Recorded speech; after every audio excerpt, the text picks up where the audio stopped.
Hi, welcome back. Today we discuss kids and devices, smartphones, tablets, iPads, the works.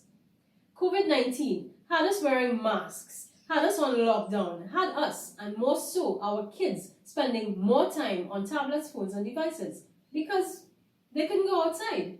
And even before COVID-19, we were already using these same devices to bribe our children, keep them occupied, and do things like make them go potty. If you have to use a device to make your child go potty, our hearts really do go out to you. But are worries about devices warranted? What possible bad effects are there? Or are there actual benefits to be had? Some parenting experts say there may be positive trade-offs, while other psychologists believe that screen time may have a negative effect on children's developing brains. Remember when video games came out and experts were like in a frenzy thinking that these might make kids violent, and even TV at one point in time was blamed for harming kids' visions. Who does not remember? Don't sit so close to TV.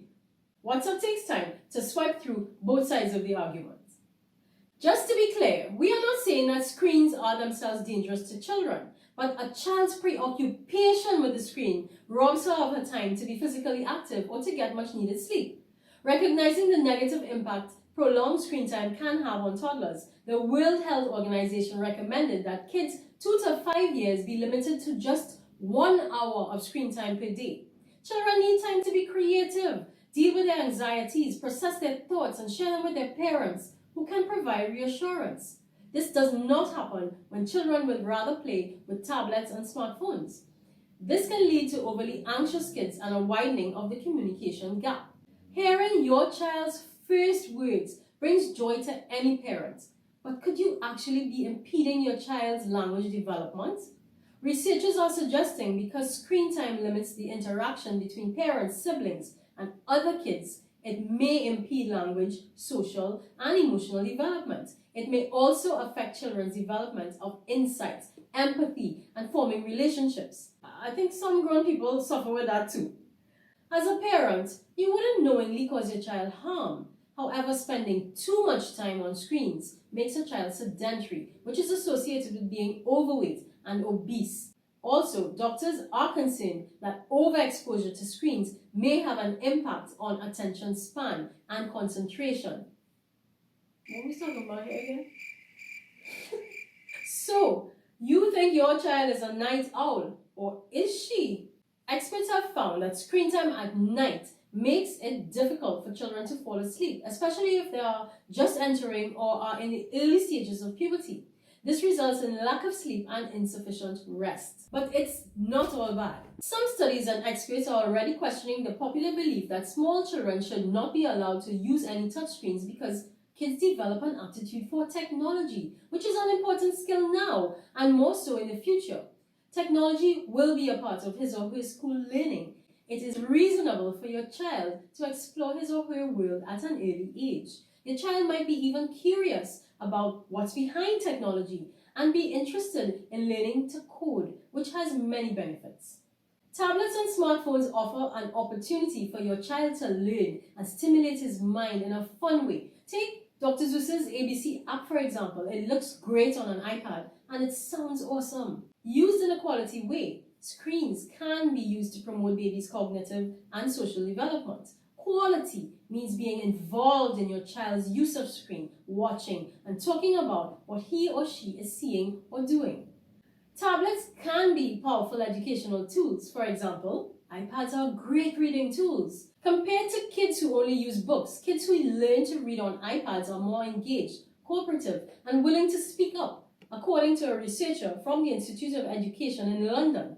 Screens are not inherently good or bad, but what's on it? Older kids can learn from watching or reading educational content on smartphones and tablets. These gadgets can be a window to the world, exposing him or her to a variety of knowledge, culture, and a way of thinking. Tablets and smartphones are also a great tool for your child to communicate.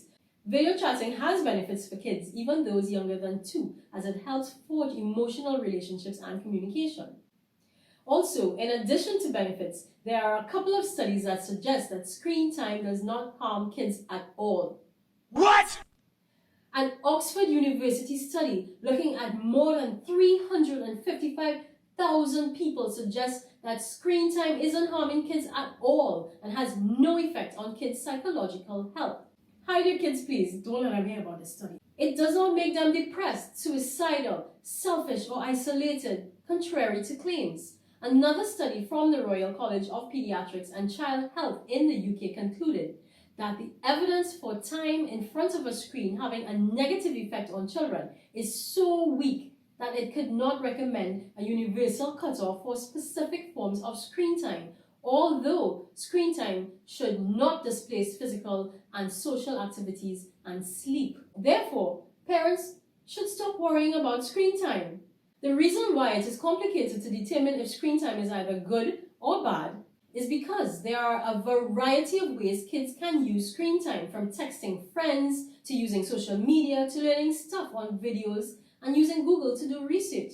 That's why studies that determine bad or good often ends with "it depends." It's much better to evaluate specific uses of screen time rather than just look at the screen time alone. It seems that screen time dedicated to just watching TV and videos alone are the most detrimental, especially with babies and kids 3 and younger who still have developing brains. Children 3 to 5, however, can benefit from quality TV shows, especially those meant to educate.